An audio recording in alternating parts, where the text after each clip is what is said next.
and welcome to the panel.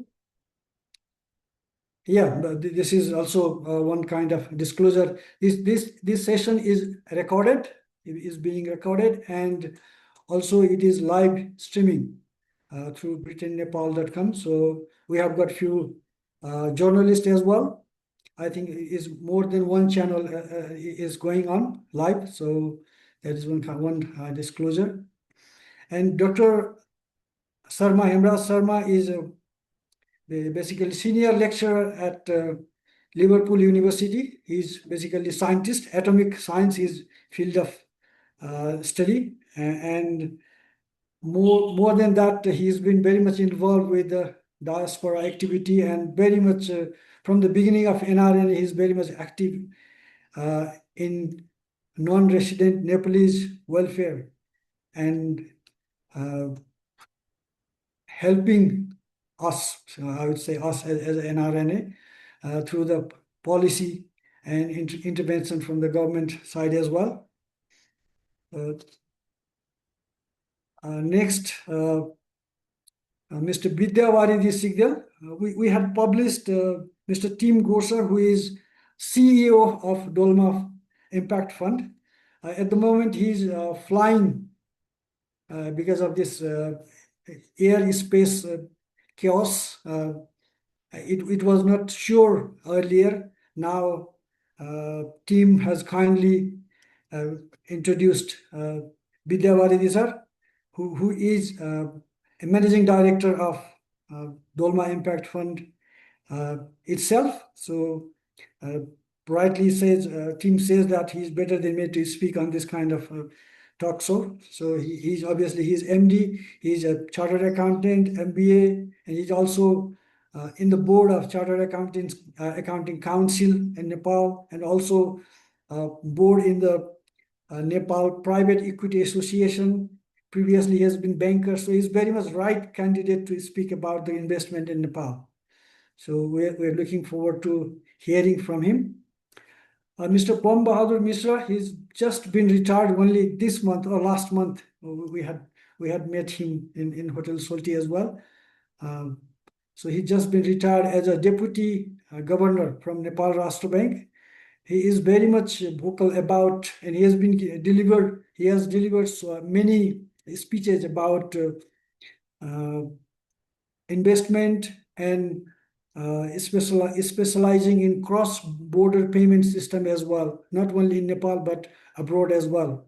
And we had met him. He had been to UK as well. He had participated there as well. So thank you for joining, Mr. Mishra.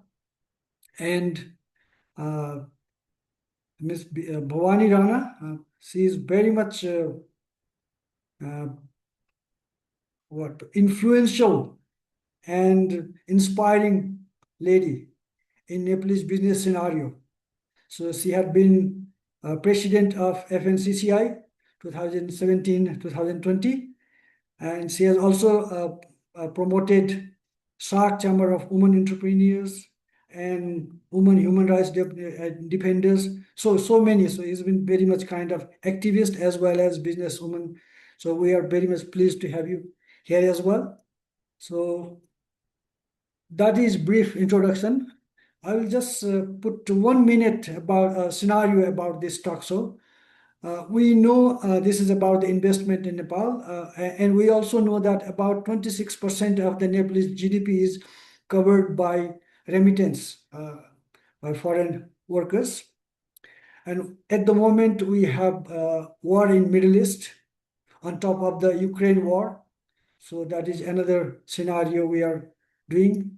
And Nepal always been kind of, this can be disputed, but kind of geopolitical crisis, always this and that side. So I would say we are between two large economy. People, we stopped saying that Nepal is landlocked country. So we are saying land-linked country. What more do we need to link? So such a great economy, to link with the great economies. So at the moment, we have got a majority government who is like doing advocacy of good governments and pro-development. So So we are hoping quite a lot from this government as well. Instability is one of the major drawback of Nepalese investment, so that we hope that is slightly better scenario at the moment. And obviously, if we are in the UK, we can also think that now sterling pound is 200, 100, 1 pound equal to 200 rupees. So we can invest that way as well. That's a forex things. So where we invest, our panelists would know much better. So Nepal is much rich in its natural resources. Basically, we are emphasizing on USP, unique selling point. So saying that, I would stop here, and we love to hear first from Dr. Hem Raj Sharma, please. Thank you. Thank you, LNG, and thank you, CNSUK, for inviting me. As LNG mentioned, I'm being scientist and professionally, and also in NRN, I'm involved more in social sector. I hope you are not expecting much in-depth analysis of investment in Nepal from me. The NRNA, I think many of you already know, is a common organization of Nepali diaspora established in 2003. Well, one of the main objectives is bring capital and knowledge investment to Nepal of Nepalese diaspora. Since then, NRNA as organization has been working with the government of Nepal to work on the various legal framework. And since NRN Act was established in 2009, we thought there's a investment-friendly policy has been adopted, but if you go to the reality, it's not the case. Although the previous governments work hard continuously to bring investment from diaspora, I don't think there has been expected investment from diaspora. There are several reasons. One is the expectation from government looks too high, because this being the first generation NRNA, I don't think there are many people like our previous president, NRNA president, Shesh Gale or Jiva Lamichane or Upendra Mahato. There are a handful of people who can bring large amounts of investment to Nepal.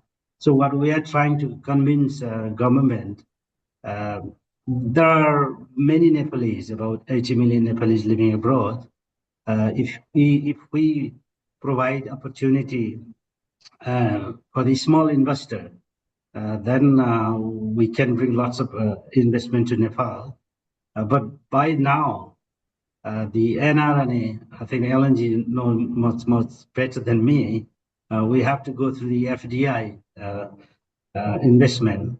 So we're trying to convince Nepal government, let's make a different framework for diaspora Nepali, so a small investor can invest and can bring more money to Nepal.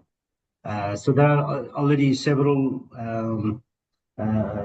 legal framework we have to fix, and then currently I'm being the president of NRNA. We have ongoing project of the 100 million fund project established a few years ago, led by our founding president, Dr. Mahathir.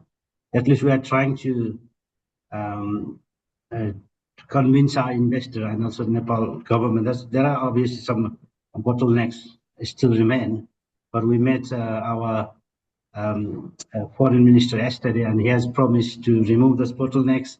And then from this summer, we are trying to organize, we call the roadshow to different part of the world, and we have invited foreign minister just to establish a link between investor and Nepal government, and hopefully the 100 million project will kick up in next 1.5 years. LNG, since you did not give me any specific questions, so I just give my general impression about the investment, and if you have any follow-up question, I'll be happy to answer.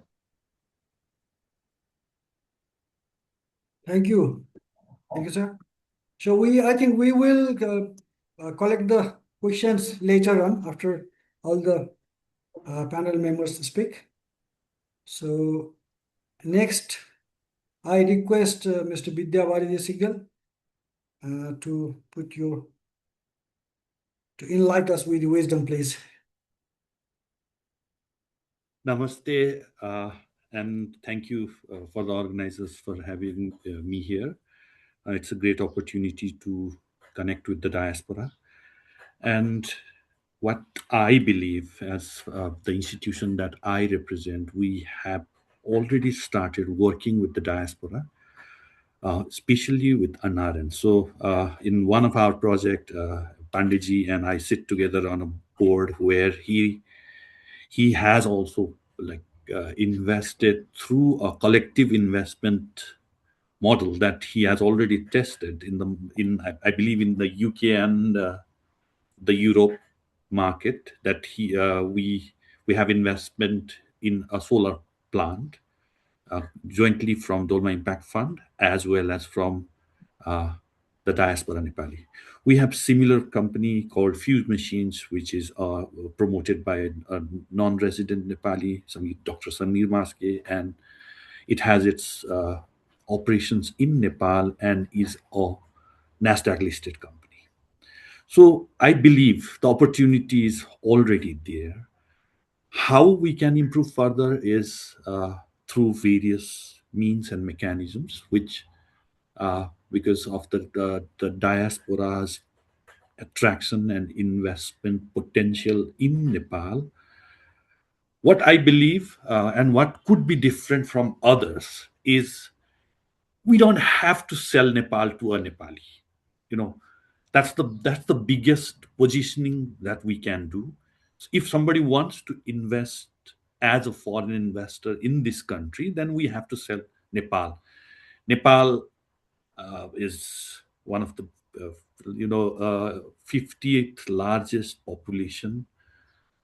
There are a lot of other opportunities, great market. Thanks to you, the diaspora, that the remittances that we receive, we have increased our consumption, but the consumption is also being imported. So there are opportunities when we can consume what we produce. So opportunities are immense, but at the same time, what I believe is it's not only about investment, but it's about the network, the good practices, the governance that NRNs can bring in back to the country. So the prosperity and the demographic dividends are all ready for you, but I believe with all the hard work that you have done and created that investments for Nepal, Nepal should also be reasonably safe, should provide all those security as well as stability so that you can see your money grow. I stop there now. Thank you, sir. Very good point raised. So NRN people don't need any marketing things to sell Nepal. So this is for the foreigners. So we know what is USP in Nepal. So very rightly said. And obviously, a couple of ventures promoted or invested by Dolma Impact Fund has been listed in NASDAQ. That's a great achievement as well. And on top of that, obviously, our project has been materialized, made successful with the investment of Dolma only. So we are obviously, as Hem Raj sir also said earlier, that we have tested this investment through FDI as well as NRN as well. And what Act says and Constitution says, not in practice. So we are expecting the new president. Obviously, this is not from the. I would call this is like this government, Jantago president. So you are expected to coordinate with the government and to make possible, whatever is written in the Constitution, or if there is anything needed to be amended in the Act within your tenure itself, please. Saying that, I would go further with Bahadur sir. Are you ready?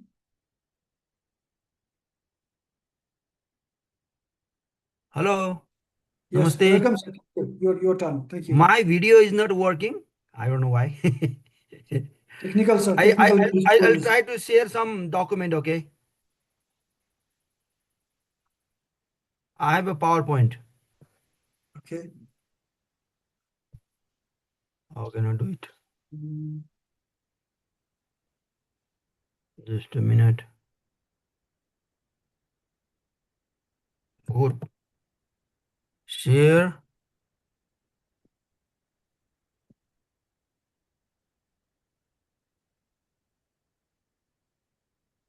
Can anybody guide me?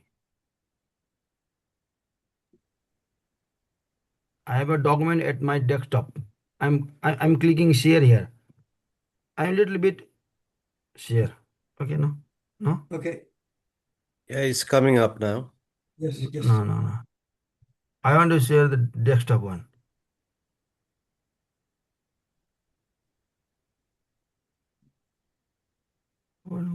Just a minute. Zoom. Policy. Is it sharing? Yes, yes. Thank you. Okay, thank you.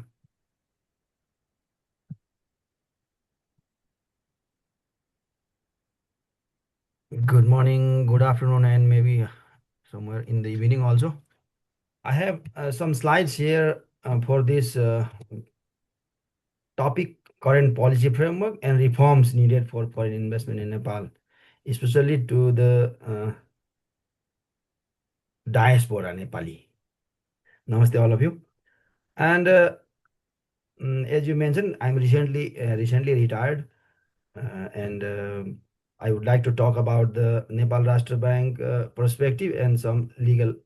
Am I heard properly? Hello? Yes, we can hear Yes, you. yes, you're audible. Yes. Okay, yes. And the background and current policy framework and the reforms needed. There are three points I want to go here.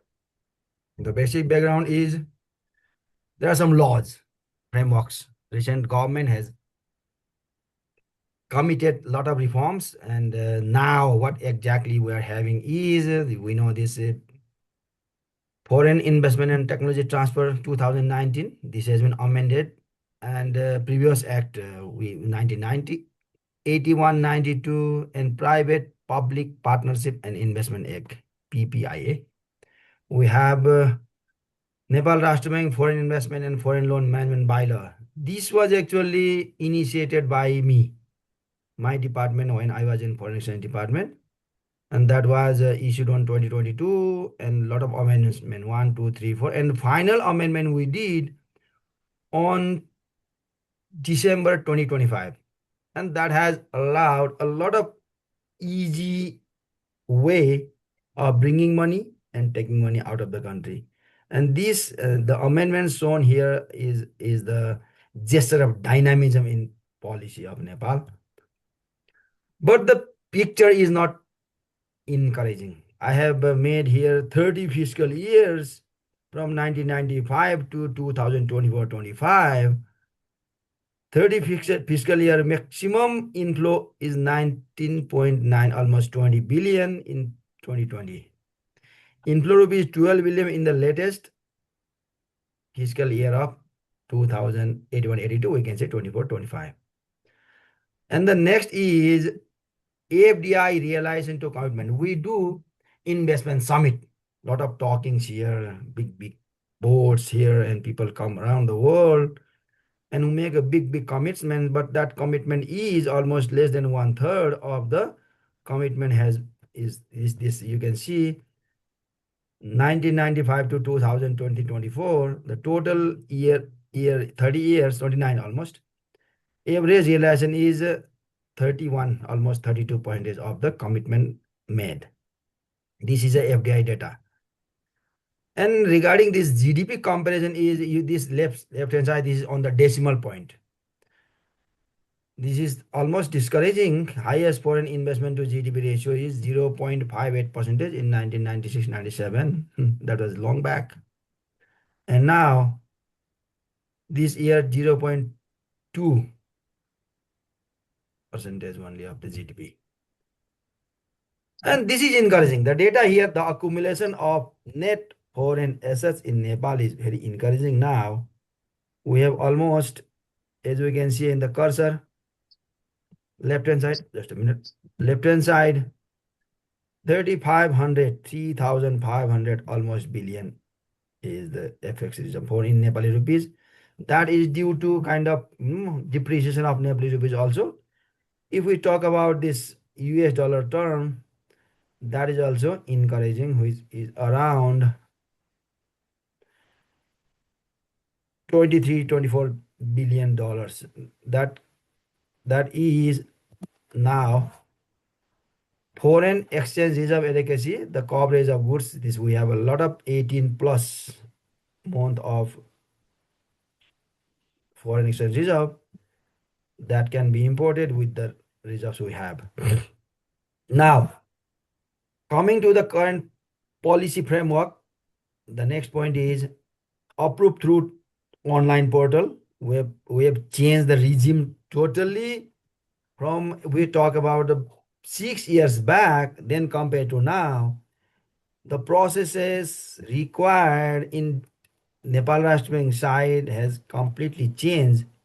Online portal through approval introduced since 2023.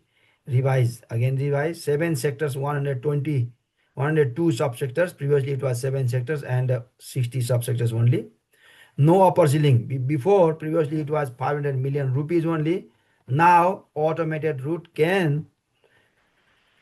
we can bring any amount without any hassles. No requirement of minimum threshold. Investment in information communication based industry that has been highly prioritized, covering 9 subsectors. Before it was rupees 20 million for others. NRNs are not required. I want to focus this. NRNs are not required to obtain prior approval from DOI for investments. DOI shall provide post hoc or post facto approval based on intimation of investment made by NRNs, section 15(1) of the FITA, revised since March 31, 2025. And we can see the checklist. This due to the time constraint you have given. I didn't place here the checklist. You can see the checklist. Now coming to the inflow, the approval required from Nepal Rastra Bank for inflow since December 2025. Previously approval also required, and that has been lifted. Written intimation to Nepal Rastra Bank shall suffice, also through an email, but such intimation is needed before making investment. If means NRB to facilitate, we can do that. NRB can do that. Investment proceeds can be kept with Nepalese banks in foreign currency or Nepalese rupees as required. At the time of conversion, they can convert and take back to their respective country. Recording of foreign investment to be made with NRB within 6 months of the inflow of the funds. Generally, that has been generally. But we are still recording the funds coming from abroad long back also. Checklist of the required documents for recording specified NRB website. We can see the bylaw in our website, but that is in Nepali only, not in English. Of repatriation, approval from Department of Industry to approve repatriation within 7 days of document submission, specified in section 27 of Foreign Investment and Technology Transfer Act 2019. You can see and you can talk to them. I think in this change, absolutely new environment, they can do it in the deadline. Checklist of the required documents specified in DOI website. We can see that is also in Nepali, I think. Repatriation and NRB, no approval required from NRB since December 2025. That was the latest amendment of this bylaw. After approval from the DOI, previously we required that. Nepalese banks to provide repatriation facility very easily. Maximum service delivery time, days also mentioned there, 15 working days. Checklist also given by Nepal Rastra Bank bylaw. Now, foreign loan, this is little different from the foreign direct investment. In case of equity is different from the loan. In case of loan, hello? Yes, yes. Yes. In case of loan, approval from Nepal Rastra Bank only. Previously, dual approval required, both DOI and NRB. No requirement from the DOI, we simply give. Loan currency, we can use multiple: USD, Euro, JPY, GBP, CHF, CNY, Renminbi, Indian rupees, and some Vidyabhai, they can tell us they are giving NPR denominated loans also. Dolma is doing that. Eligible lenders, many lenders, BFIs, DFIs, IFIs, parent company, and any institution NRN, foreign citizens also, they can give the loan. Eligible borrowers, BFIs, company having foreign investment, project developers, Nepali citizen also can take the loans from abroad. Also allowed to issue debenture in foreign capital markets, that is given approval from Nepal Rastra Bank. All contingent and non-contingent fees allowed, subject to within the interest cap. This point need to be addressed. This I would like to highlight. Where is the cursor? I would like to highlight this point within the interest cap. There is some point next. And penal interest, prepayment fee, commitment fee, and administrative fee not required to be within the interest cap. This point was widely discussed with the DFIs, IFC, VII, and many. They requested for that, and we changed it. Administrative fees also allowed for unsuccessful or lending borrowing transaction. Lot of work has already been done. No lending so far. And in that case also we can provide the administrative fee. Collateral security is also allowed. Issuance of financial guarantee by Nepalese banks is, this is a new provision. This is very important for you. Nepalese banks can also accept financial guarantees from abroad issued by foreign BFIs as security for lending locally. Fixed interest rate, variable interest rate, both interest rate can be done. Convertibles, loan allowed for conversion into equity. Sometimes equity they bring as a loan, then try to change into equity, and that is automatically made now by this bylaw. Income participating loans, lender also allowed to participate in income of the borrower apart from interest, subject to the overall part of the borrowing to be within the interest cap. This need to be amended. Checklist is coming now. Now, recording of foreign loan at NRB, inflow of foreign loans to be recorded, what amount of loan is there to be paid, that has to be recorded by NRB, because NRB is the final authority for FX things in Nepal. The recording application to be submitted within 6 months of inflow. Trans-wise recording is allowed, first trans, second trans, or third trans, like that. Structure application format in NRB website, we can see it. Submission of application and documents also allowed via email. That's easy made. NRB to record 7 working days almost working. And repayment, this is very easy. Before it was little difficult for the people, institutions to repay the loan, but now approval not required from NRB. If you have the loan, interest, principal, etc., you can go to the commercial bank. Then you convert it if you have a Nepali account, or if you have a FX account, then immediately you can make the payment. And earlier it was required. NRB to approve repayment schedule during recording of loans. We approve the schedule, and as per the schedule, you can transfer the sum. Repayment facility can be availed directly from Nepalese banks, and checklist that 7 days is there. Some other provisions. These are some required provisions. Industrial and Investment Promotion Board, Audogik Prabodhan Board, to facilitate foreign investment. This is chaired by minister. Sometimes it lengthen because the time of the minister. Of this to foreign investment and foreign loan facilitation committee means we have at the chair by Nepal Rastra Bank Deputy Governor, and we facilitate a lot of things to be repatriated abroad. Inflow of funds for feasibility study of foreign investment allowed without any approval from DOI or NRB. Before it was not there. Proceeds related to repatriation of foreign investment can be deposited with Nepalese banks in foreign investors' account directly. Investment abroad by Nepalese IT company allowed. This is a new provision after the amendment of FERA. That has been, just a minute.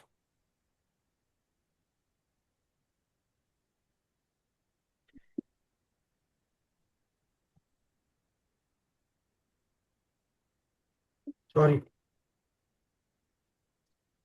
This is this IT companies to transfer abroad is a very new provision for existing experienced company up to 1 million or 50% of the export earning taken as average during 3 financial years, whichever is lower. For the new ones up to 20,000. Application submission with NRB to decide within 15 days. This is a very new provision. Many applications are there. And what are the reforms needed? Further strengthening of one-step service center, automated route for all sectors and subsectors, relaxation in time to invest and after obtaining approval from DOI. We need that. Document simplification by reducing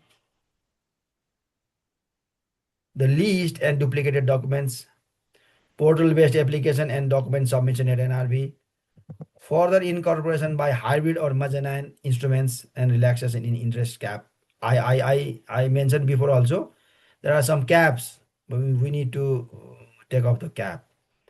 Relaxation in fees, commission over loan portfolio guarantees, clarity on onshore and offshore issuance of debenture bond in LCY and FCY. Further facilitation in investment abroad to Nepalese entities.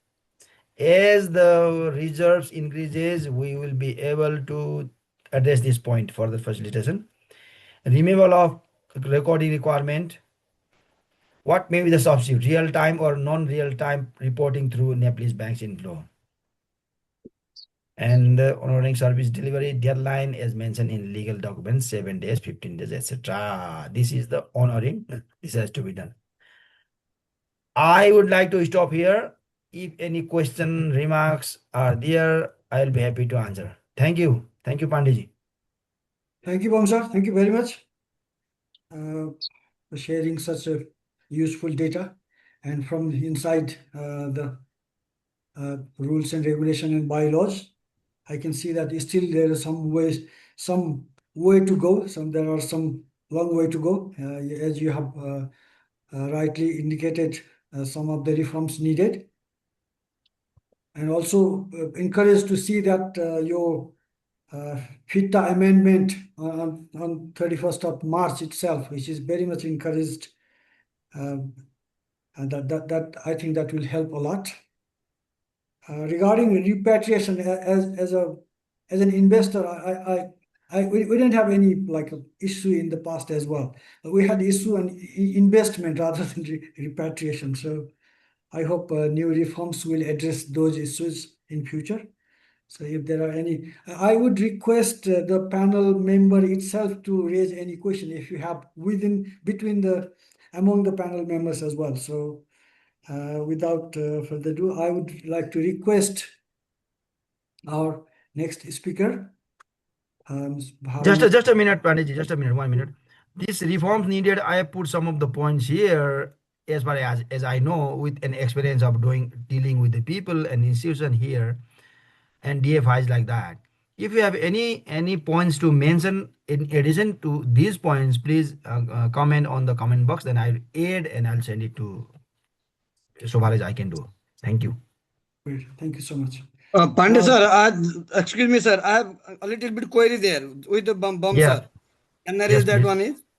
Okay, thank you, sir, for your nice presentation. Rajendra ji, can you put your... Yes. Sorry to interrupt. Let's finish the panel members presentation. Yes, it's okay. It's okay. Okay. And also, please do not unmute because it's only, you need to put your questions through chat box. Thank you. Next, Ms. Bhawani Rana ji. if you could give your presentation, please. Yes, thank you, Mr. Pandey, for organizing this. I think it's a very important and very, I think, insightful also to hear from everyone. And then I would like to congratulate Mr. Hem Raj ji also for being elected as a NRN president and all. So I've heard from other panelists. So from the private sector, I would like to go back a bit in the history. You know how what we faced and all. So I think in this 30 years, private sector have seen different kind of system, different government. We've seen Panchayat time. We've seen like democracy, then People's Republic. We've seen insurgency also, and then also like COVID, and then earthquake also, and then the Gen Z movement, and now we have a new government. The new government has I mean, the private sector, we see a lot of hope and all, especially because I mean. Our finance minister also, he mentioned that now it'll be a private sector driven economy. So in the past we faced a lot of problems, you know. So doing business was not very easy and all. Maybe like initially when democracy had just come, that time it was a very good time for the golden period for the private sector. Not only the internal domestic industries and all were booming, but we saw a lot of foreign direct investment also, a lot of multinational companies and all. But it's been like maybe 2 decades, like we haven't seen any investment from the private sector. There has been some investment in a national project from the government side, from Indian and other government side, but not from the private sector. So I think it is a very, we are very concerned for that. So we've been mentioning this to the previous government also. And then maybe because we didn't have a stable government, of course, every 6 months the government used to change. This 30 years, we saw 18, a new government in that. And then, of course, the policies also were not stable.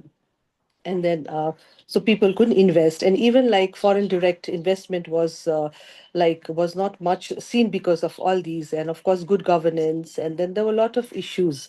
So I think now this is the time that not only the internal investment, but we can also bring the foreign direct investment also. So in this, private sector can play a very important role, and especially the associations like Federation of FNCCI and other chambers could play a very important role, because I feel that today it's not only that we should participate in the business or economy. I think we should lead it also.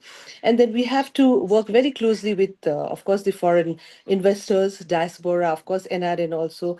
I think NRN, we are working very closely, and all. Only the past few years, there has been some, disturbance, and also we couldn't work. So I think this is right time, and also like though we have lot of challenges because of the Middle East,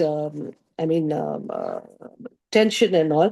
Even Nepal is facing, like we've started seeing the challenges and all, because a lot of industries were talking about they are not being able to get their raw materials also. So some industries has been shut down for a time being for that, and of course inflation. And also, inflation of fuel and other products and all. But still, I think, private sector of Nepal is always very positive and very optimistic also. So we still feel that now the new government will be very good for the private sector, and also not only investing in Nepal by the people from Nepalese private sector. I think we should encourage FDI also, because I think without FDI we can not grow $10 million dollar economy in 5 years. You know what the new government has announced. So for that, private sector and government, and also NRN and the diaspora has to work together for this. So I think our role basically. We should try to create trust for the foreign investors, even for the diaspora and all, and then advocate also to the government, what are the policies has to be, good policies to be implemented, because in the past we've seen we have good policies, but it was not implemented. And a lot of policies which is not required has to be abolished. But the government has already announced, as per our recommendation, that 12 policies will be abolished and all, which is not business friendly and all. And I think we can also develop investment. There is a investment board. I was also also there, almost since its inception and all. But we always thought that investment board is a one-window system, But like still, people who wanted to invest in Nepal had to go to different ministries, and the lack of coordination between the ministries and all, they were facing a lot of problems. So file were moving very slow. It would take maybe months and sometimes years also for the big projects and all. So I think we have to advocate to the government to have a one-window system, and also we can develop projects, new projects, the viable projects and all, so that for the foreign investors also to come and invest in Nepal.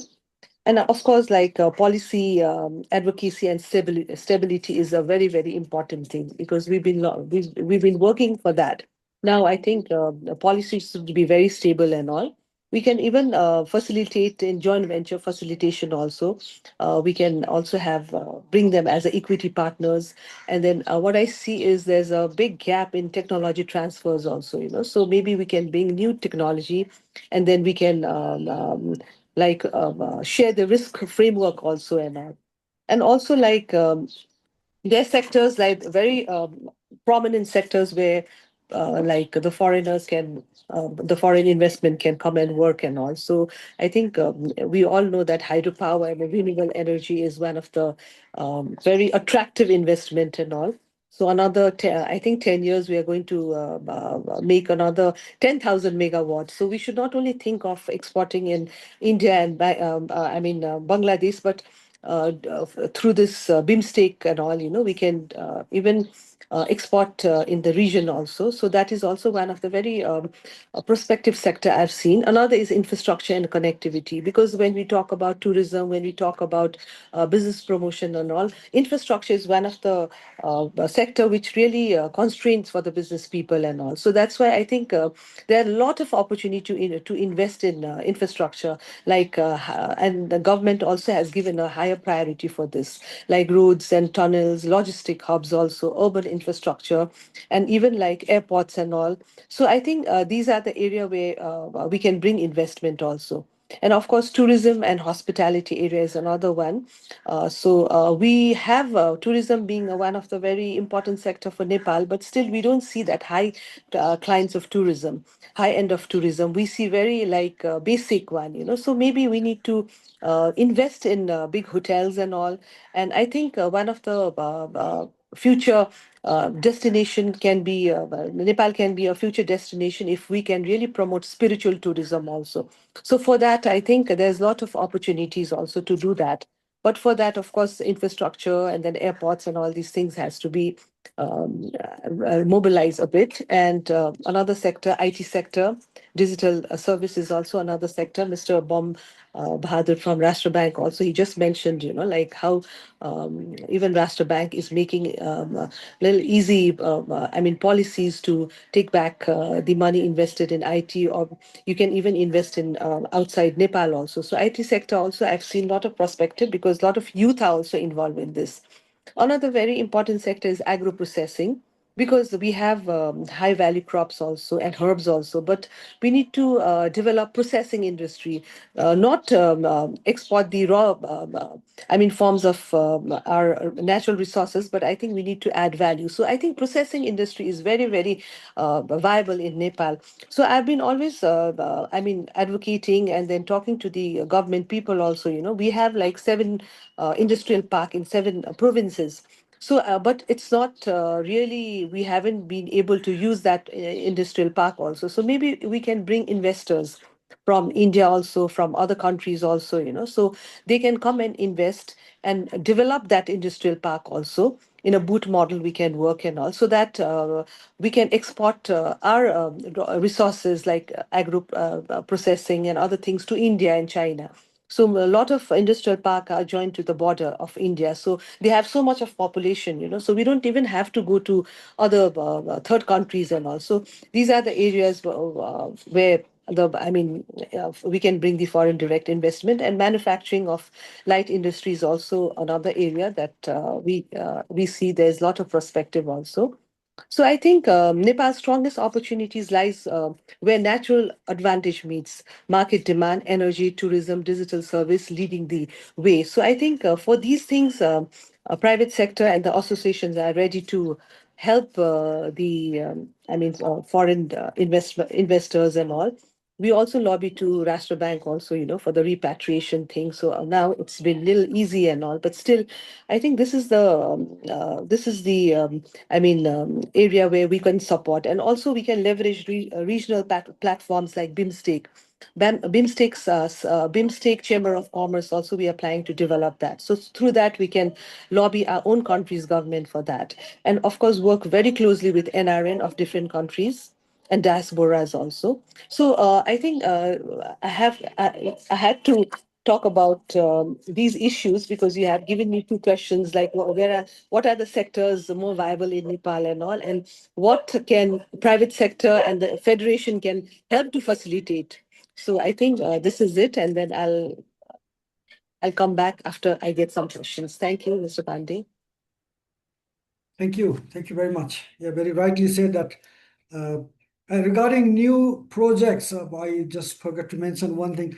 Dolma Impact Fund, one of our panel member, they are also investing. Well, basically, they are called Dolma Impact Fund because they emphasize on sustainable development ventures. So that is one of the sectors to complement your speech. Yes, I think a lot of private sectors are working with the Dolma Foundation also. Great. Just a correction. We have a foundation, but that's towards the charity. The fund is more commercial. Yeah, it's commercial, no? Because Yes, I've heard some of the people have tied up with Dolma Foundation, especially in tourism and spices. Dolma Impact Fund. Dolma Impact Fund. The foundation. That is Dolma Impact Fund. That's right. The foundation is a charity. We do a lot of education to underprivileged children, and especially that's good. That's a charity. Foundation does not invest. Foundation doesn't invest. Yeah, they have a fund. I think different sector, where they invest. Joint investment they do, I think. Yes, ma'am. Yeah. And all other like sectors you mentioned are very much like one of the thing I mentioned earlier is they are Nepal's USP. So hydro project, obviously we can do a lot more than 10,000 megawatt, obviously. That is, lots of people are looking forward to that, what government has announced. And I think private sector also in Nepal, sorry to disturb you. I think private sector also, they've developed 285, first time. So I see a lot of perspective in that area. Sure. And about the tourism industry, obviously Nepal has got a beautiful mountain, Himalayas, lakes, rivers.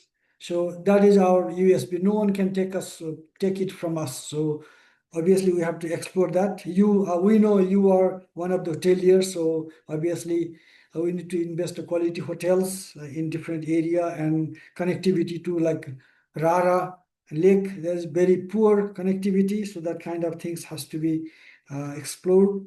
And obviously you also mentioned about the agro processing. Obviously Nepal's land is so fertile and so diversified. Anything we can grow, and obviously if we process it further, and it will add value to that, obviously. If we look, thousands of people are going to work in Middle East, and we can see the soil quality there in comparison to Nepal is no way comparable. So it's a kind of haven for investment in the agro sector as well. So those few things are our USB. On top of that, obviously, we are exporting manpower, human capital to abroad, and just getting some remittance and making other countries richer, and just surviving our household expenses here back in Nepal. So thank you so much for your very detailed, very insightful thoughts. Going to the, I'm connecting same topic and going to the question sector. As David is asking that what is our current spending on domestic consumption and investment from the repatriation, from the, sorry, investment. So any idea, Bamsar?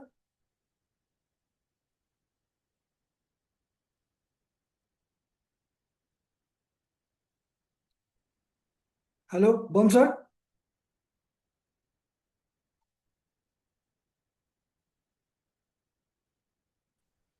Okay. What was the question actually? Consumption from? David is asking what is the percentage of the domestic consumption and investment from our remittance? Oh, remittance, that has been 79 to 85% almost. That is for the domestic household consumption, isn't it? So rather than investing, Yes. right? So little investment, lot of consumption. Right. Yeah. I give the range from 79 to 85%. Yes, for the data. Thank you, sir. Yeah, makes sense. Yeah. So that's why. Another question is asked by Boj, sir.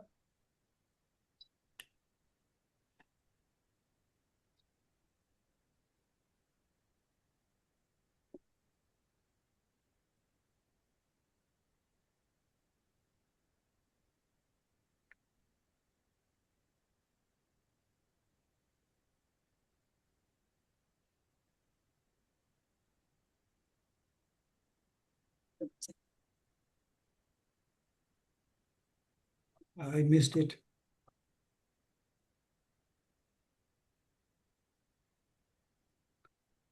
Both sir, you had a question there in chat box, but I can't find it now. Yeah, I'm reading that. Right. Okay.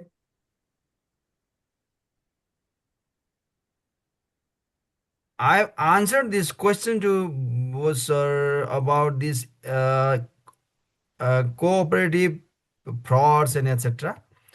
And we have got kind of little, difference in the legal format that last year we established cooperative authority and the total of the function is given to them. Nepal Rastra Bank is providing them technical expertise for the inspection and supervision purpose. I have written the answers on this for this poster question. All right. Okay.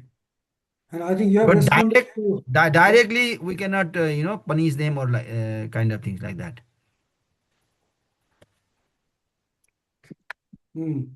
Yeah, he's more concerned about. We had raised this question in our previous NRNNA Global Convention as well, because Nepal Rastra Bank itself is being monetary policy, fiscal development, implementation, and also regulating whole financial market is slightly overburdened to maybe to the institution, and we had concluded there was a I think one of the senior official, I think Deputy Governor was also presented there, and he was saying it's a kind of one size doesn't fit all kind of thing. So, but this we can obviously request to the government to make FCA type of organization who does like regulation from all the financial FSA. Yeah, FSA, yes. Question from Subodh Timilchin. I think have you responded, Bamsa? Yeah, I have responded. There are 4 questions by Subodh Timilchina. Yeah. And I have responded all of them in written. Right. Yeah, I can see that. I've done it. Bhagirath sir wants to know from Dr. Hem Raj Sharma about the reform you are planning to carry out within your tenure. Hem Raj sir? Yeah, thank you, LNG. I think Bhagirath's question is all about the investment. I think we have to be very clear what are the possible investors from diaspora. I would say we should categorize into 3 groups. One, Nepalese citizen who have obtained foreign citizenship. say that they no longer has the normal citizenship of Nepal. And there are many people, and also the big investor, who also retain the Nepalese citizenship, like people I already mentioned, like our former president. But the bigger potential is Nepalese citizen who are working in Middle East and Malaysia and foreign employment, and then people like us who are in professional sectors. I think governments really should categorize into three groups and bring the policy depending on which group they are targeting. I think if government is expecting a higher investment, we should really go on the grassroots level diaspora. And then there are lots of hurdles. Like one of the things you mentioned, LNG's repatriation seems to be a bigger issue. Even for people who have obtained NRN ID card, they are still struggling to bring their money back to their own country. And there's another issue, the dual taxation and so on. But the Nepalese citizens who are living abroad, I think the government, maybe our former deputy governor, can shed light on it. The government really should develop new policy to bring those grassroots Nepali diaspora. I think this is one of the area we are we're trying to dialogue with the government. The second thing is about our this 10 Nepalese rupees investment. As I said, we established few years ago, and our idea was that the government would invest 5%, and we would invest about 10%, and the remaining 85% we will bring money through IPO from diaspora Nepali. That has not been permitted yet. That's one of the issues. The government is happy to allow 49% from IPO, but we are demanding 85% IPO. That's one of the bottleneck we are facing. So that is the immediate action we would like to take, and we have already in communication with the government to remove this bottleneck, and at least that will help us to start with the collective investment of 10 or Nepalese rupees. That would be like a model project. Once we are successful, I think I see more bigger future. That is one of the priority area we're looking for in terms of investment regularity. Thank you, sir. I think I have few questions, no, Mr. Pandey? I see Yes. few questions for me. Can I answer? Yes, please. Yes, please. Yeah. Yeah. So I think there is a question is asking is like, is there some good investment in health sector? So I feel a health sector is also, of course, it's one of the very promising sectors. So we must promote health tourism, I feel, So health sector is very, very needed. So if we could bring some different hospital franchise also, that sector is also very viable. So we can make it a tourism, health tourism destination for Nepal, because as it is, we have one of the best climate, we are blessed with the climate also. So another is, of course, value add industry and infrastructure. What are the areas? One question, I think it's what are the areas? So I think IT sector is also very upcoming sector, and technology transfer, because there are a lot of like natural resources we have, but we need to map it also. And if we can add value, I think this sector can be one of the very promising sector to invest in this modern days, value add, and then we can export it. Infrastructure is another area where we need a foreign investment, because it's a big project. So I don't think only the domestic investors could do, So if we can bring a co-partners and all, infrastructure is also viable, and government priority sector is that also. So another is garment sector. Garment sector, actually, we had once upon a time garment sector was booming, but now it's coming up, and then a lot of Indian businessmen also, they wanted to invest in garment sector, but they were just still waiting. Wait and see situation was there because of the transaction and all. So I think this is also one of the sector we can promote. And then there's a question someone asked saying that many businessmen has been arrested. So what do you think? I think we support legal business, so they've been arrested because of money laundering, so which is not legal. So we always try to encourage, and then we support the legal business in Nepal. Can I add something? One point on Bhavani's address. We Yes. have Middlesex University in Dubai, Abu Dhabi, NY.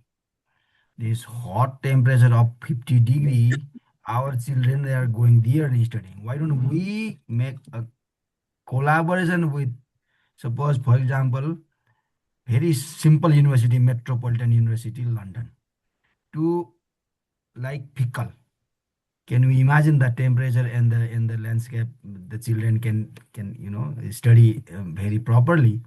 We are sending almost 100 billion plus rupees for the study, not to go and study here and pay there, and that can substantially be reduced and earn a lot of money with that association. From many Malaysian universities, they are collaborating here in Nepal with the institutions, and we are paying money. So that is one of the good venture, so that like Palpa or somewhere very good climate we have, and we can make the infrastructure for that. Thank you. This is the compliment only. Thank you, Bhawani. Yes, So I agree. should I try to answer my questions if you are allowing me time?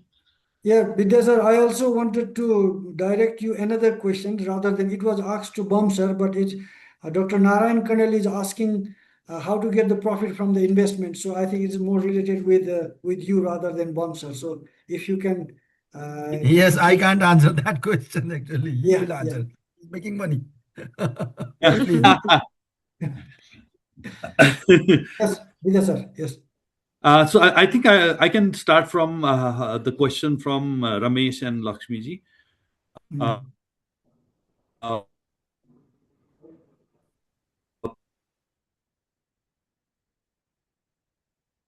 Your voice the is question is breaking. about overall experience of we are here for now 12 years, so we have. Can you hear me now? Yeah, now it's better.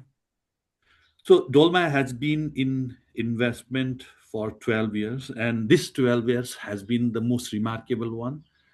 Uh, 2015 there was an earthquake. 2016 there was a blockade. 2017 I think there was an election. 2018 something happened. 2019 Corona. 2000 I can go on and on until 2026. Sorry, 2025 the Genji revolution. 2026 elections.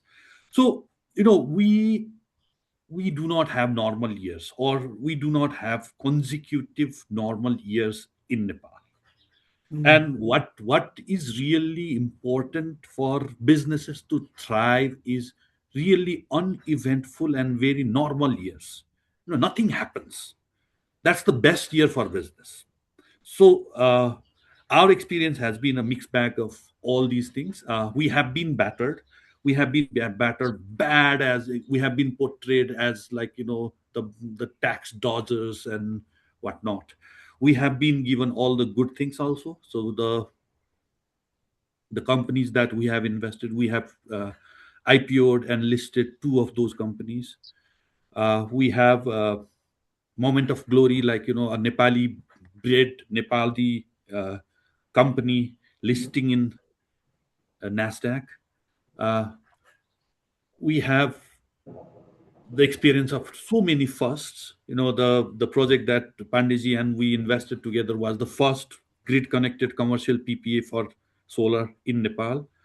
We have done the first e-commerce platform in the country. We have done the biggest ISP in the country, the first storage of so many things. So our experience has been all kind of experience. We have learned failures.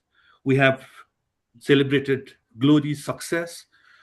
But now what we know is what works and what doesn't. So with all these things, and we have seen a number of governments, number of foreign ministers, a number of policy champions like Bahadur Dai, who is here. He has been a real champion. What we have seen is real reforms when he was in his chair as the deputy governor, and before that as the executive director. We have seen a lot of them. But if you ask me whether your investors would keep on continuing investing in Nepal, yes, they would, because they have a mandate to do so. Our investors are sovereign funds from around the world, including a bilateral, a lot of bilateral and also multilateral, like IFC, the World Bank's private sector arm. So, but would private sector, would private capital flow this way? Yes, this would create an opportunity when we can showcase a track record that Nepal can actually take investments, partner with a foreign private sector, and you can bring in the money and take out the money as and when you want. So this is the real opportunities, and of course that's where NRN diaspora around the world can help, because you all the NRNs are the real ambassador to Nepal. Your friend, your business colleagues, your business partners there could actually come to Nepal through you. We have an office in Kathmandu, and that's what our investors feel confident about, because there are boots on the ground. There was another question from Kapangiji. So many NRNs are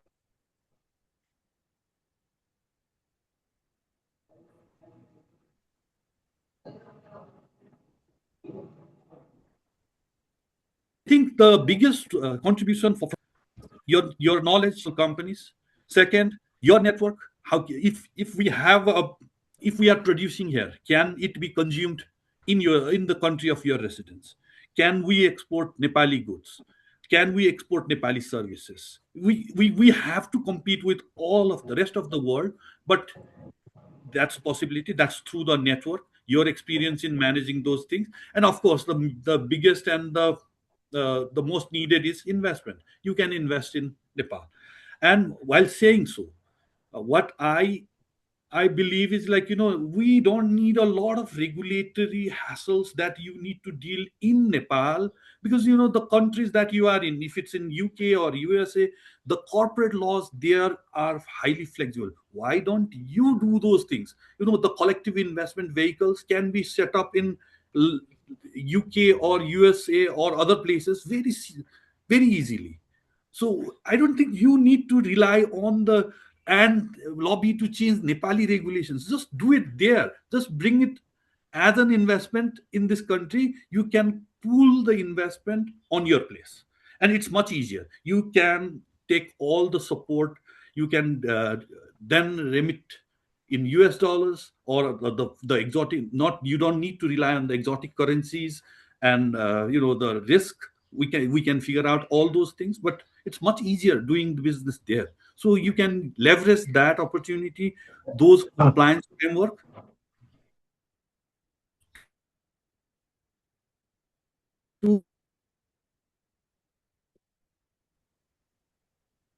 In terms of the government deciding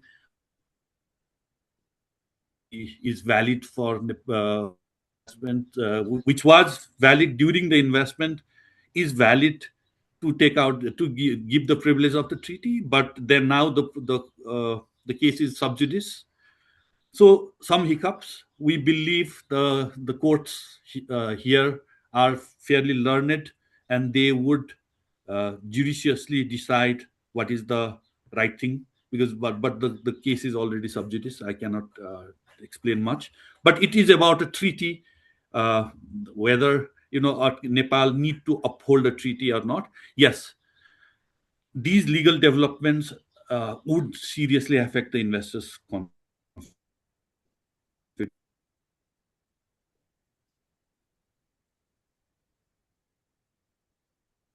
because if the framework for in that the institutions like the court is functioning, central bank is functioning, the parliament is functioning, the investors who would invest in those countries are more confident. But if you start believing that it's not only a resistance but a drag, then you may not want to have the same perspective of the country. As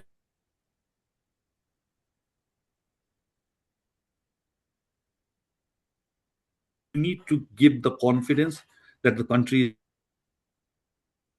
sense that there is no war happening, but all the institutions are properly functioning for the prospect what it was established to. I believe I have answered all the questions. So thank you. Thank you, Vidya sir. I can see another question from Dr. Vishnu Himire. Is it the right time to invest in Nepal?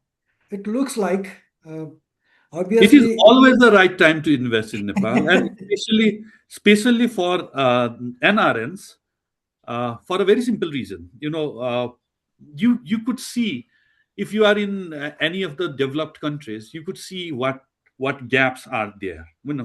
All the gaps you see are opportunities in the country. So I believe it's always the right time to invest in this country.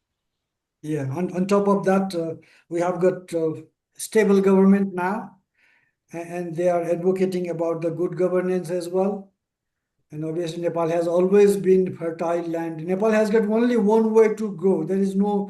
It can only progress because we are still developing country, and both of our neighbors are so much like a large economy and developing. We don't need like much of market as well. Like, for example, hydropower, we can still export quite a lot. So obviously, but saying that, Dr. Vishnu Givireji, every investment comes with a risk. So if that we have to, we must disclose that. So there has to be a good financial management, and obviously you have to follow all the legal framework. All those kind of things are there. If it is very thoughtful and well managed, obviously Nepal's rate of return is much higher than what we are facing in the West. Thank you for your question. I responded that based on my experience itself. This charge of corruption that is not related to this seminar, this workshop. I think there's more of political rather than investment question.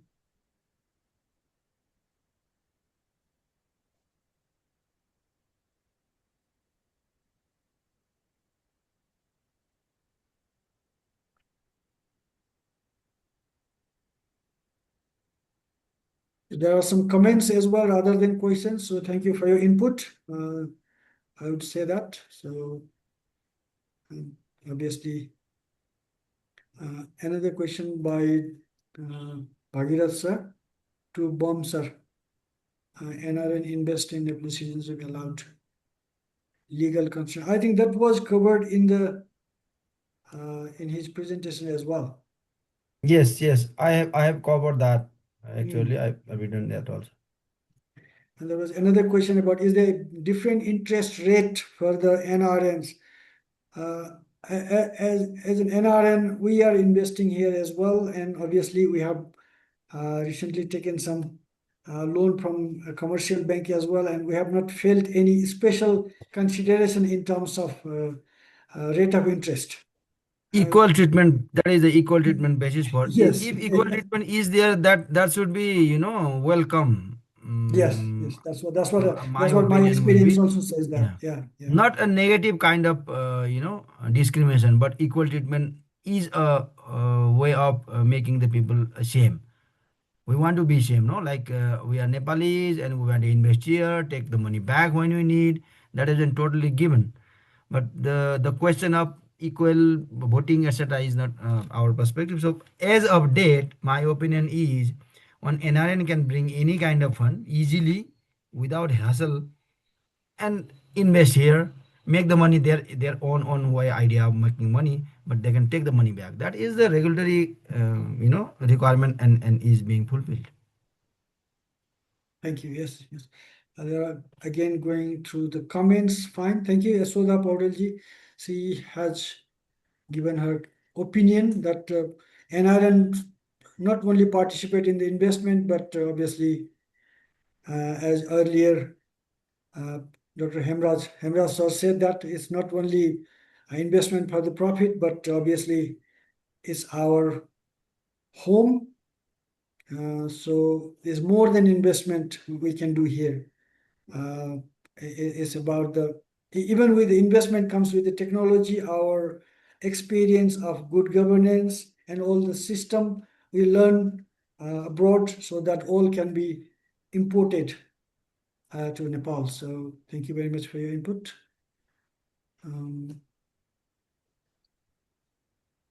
Pawan Kanelji is asking, we have got such large foreign forex reserve. So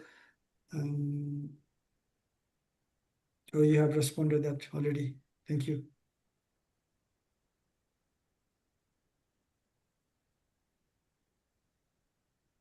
So response came from Emra Sari as well to Dr. Vishnu Gimiri. So I think that's more or less we have covered all the questions and kindly responded by the panel members as well. Thank you very much for that. Your response in writing as well. So we still have like 5 more minutes to go.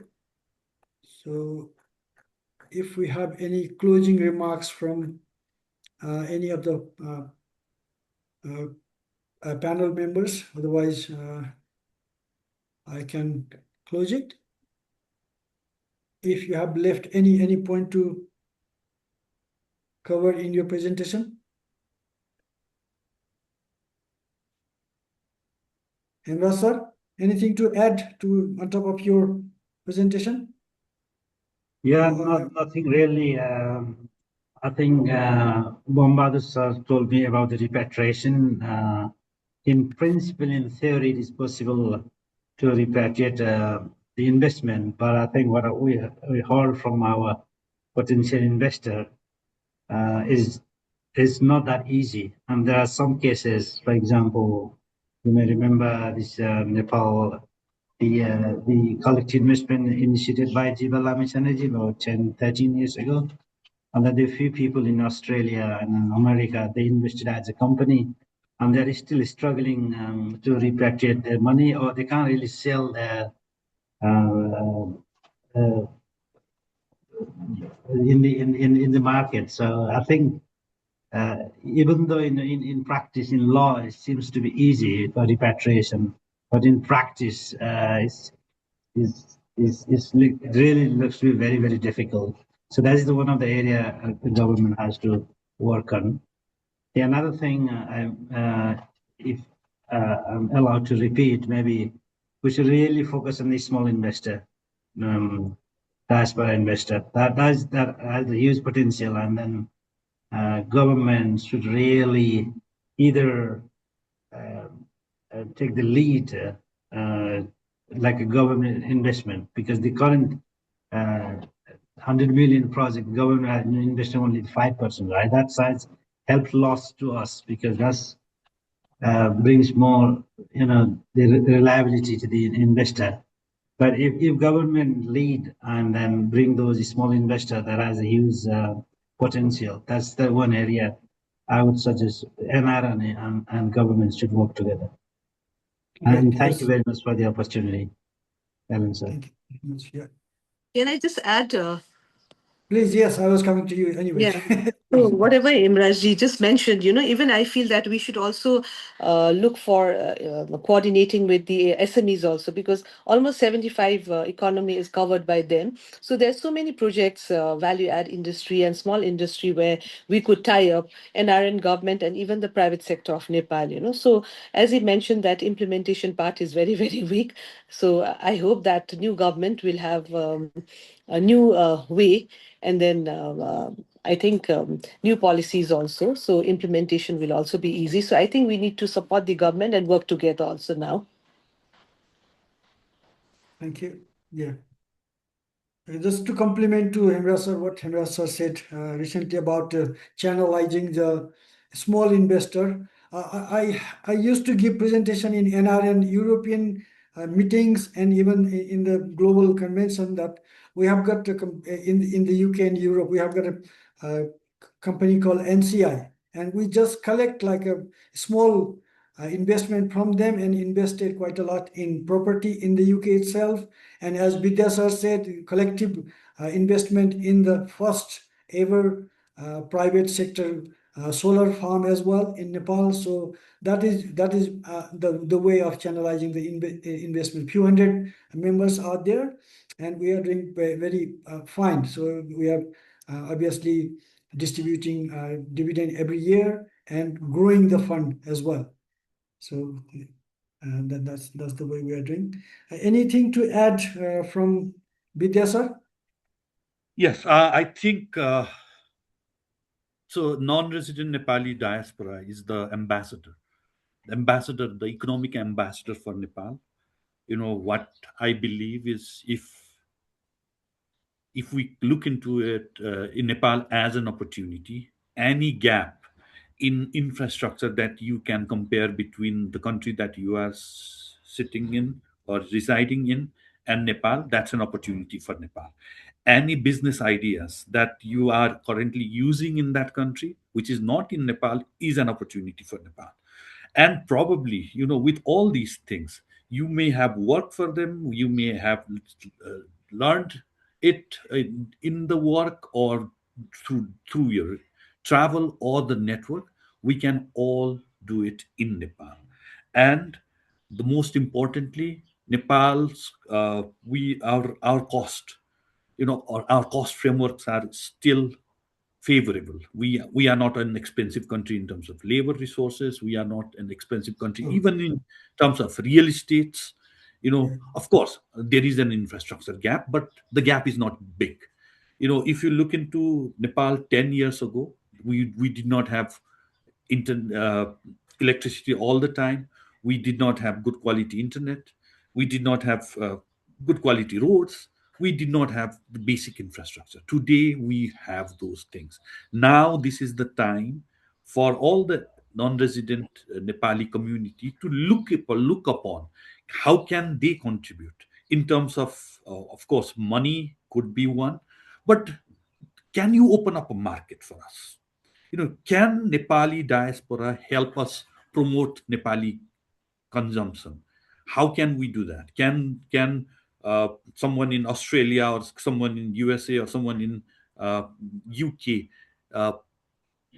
get Nepali tea or Nepali spices or Nepali a lot of food products? We can do world class manufacturing in Nepal, and I can give you several examples.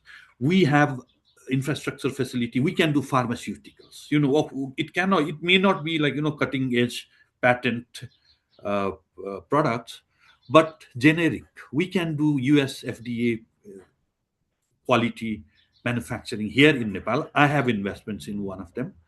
We can do health. Bhawani madam mentioned health tourism. I have investment in a hospital. I have investment in a lab diagnostic chain. How can we encourage Nepal as a destination for medical tourism? There are opportunities. Bahadur sir said about education. People would want to go to Dubai or other places. How can we do that better here? We have a reasonably English speaking base here in the country itself. We have good engineering colleges, good medical schools. How can we help non-resident diaspora people to come to Nepal to do those engineering or medical degrees, which they can go back to the country. The second generation could actually use Nepal as an education hub. So there are opportunities, and of course there are problems. But if we keep on complaining about the small things, it will never happen. We started investing as a private equity in Nepal 5 years before Nepal came up with the private equity regulation, and it was possible because we did that. we registered the company not in Nepal, but outside of Nepal. And for all the non-resident Nepali diaspora, you can do that. You can already do that. So why can't you use that skills or that ability to invest or bring the businesses for Nepal? And with all these things, Nepal is likely to become $100 billion economy soon. You can partner with the prosperity of this country. I think that's what I can say. Thank you. Sorry. Yes, Bomsar? Yeah, Yes, if your final comment as well as address to David regarding dual pricing policy about like not allowing to Pasupatinath as well, and even for us, if we have to travel in like domestic air transport, we have to pay much more than the Nepalese citizens. So if you could shed lights on that as well, please. Thank you. This is a a big question for me because this is a aviation industry's rule to pay in US dollar or some in FX denominated price listing that rarely happens in other countries in the world. So I also not in favor of that policy. And one person having a Nepali or maybe outsider foreign person having another country's passport has to pay in US dollar denominated invoicing in Buddha Air or Yeti Air like that. I do not support that. And the next question is Pashupati, what was the next? Not allowing to go into Pasupatinath. Non-Hindus are not allowed inside. So basically, No, I do not enter into such sensitive kind of. this is not about the investment. I'm sorry. Okay, with that, we have just crossed that out scheduled time as well. Thank you so much. Alan, sir, there's a Yes? very good question by David. Maybe Bom sir can reply. Which one? Are NRNs able to invest freely in the Nepal share market and to sell and repatriate their investment? Oh, yes. Yes.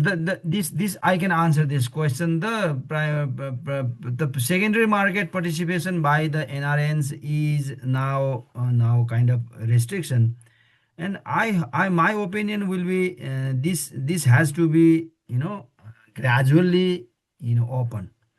This opinion may differ. This is not a central bank person of speaking because I'm not there as of date. But gradual opening up is being done. As I mentioned before in my presentation also, as the law has amended, we are allowing people to invest abroad. It was before there was a law, विदेशमा लगानी गर्न प्रतिबन्ध गर्न ऐन. The name was like that, restricting people to invest abroad. And that by scrapping the law, now this is a gradual kind of improvement for the abroad investors, diaspora, Nepali diaspora, and that is gradually happening. My opinion will be the gradual opening up of this investing, allowing the people to invest in share market also. This opinion only, not the right type of authoritative voice. May I one point is related to David's questions and Bomsar's response. Everyone in Nepal now has to be national identity card, NID. So without NID, we can't really do anything, even opening a bank account and share market and so on. So even the Nepalese citizen living abroad, they have to come to Nepal to get the national ID card. So we are suggesting maybe government can allow Nepalese embassy abroad to issue the NID card, and also the NRN ID card holder or NRN citizenship holders should also get an ID, so they can do the everyday business like opening bank account and enter into the share market. And as Bomsar said a few months ago, no NRN can enter into the share market. I think they are slightly relaxing the provision, I think everything is related to the continuation citizenship. I think if we can retain our citizenship, that will solve most problem. That's the one area we are working on. Thank you so much. Can I say something in 2 minutes?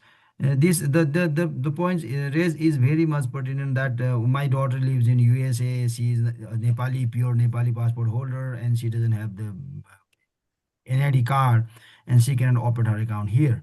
This is a live scenario, and she has to come to Nepal like that. But this digitization is the digitization. Why cannot we do giving them NID, those who are living abroad? First stage is with those real Nepalis, those who are working in Qatar or somewhere else in Malaysia, and then in the second stage we can get this to NRNs having NRN card issued by NRN association or somewhere else in the embassy like that, and that will gradually we can do that. I agree with you. I agree with you. Thank you, sir. I think with that we have to conclude the talk show here. So our next session would be about hoping against hope regarding Gorkha veterans, narratives of mental health, activism and justice, given by Dr. Christina Gurung. So please watch about that, our next seminar. Thank you so much for your valuable times and your inputs. Bom sir, Bhawani madam, Vidya sir, and Hem Raj sir, especially thank you for your time, and thank you for Thank you so much. journalists and Thank all you. the attendees as well to make it. I think this is most successful event, and this will put some food for thought for the next way to for the policy, and obviously encourage to the investor as well to the Nepal. Looking forward to that. Thank you so much. Thank you. Thank you so much. We Namaste.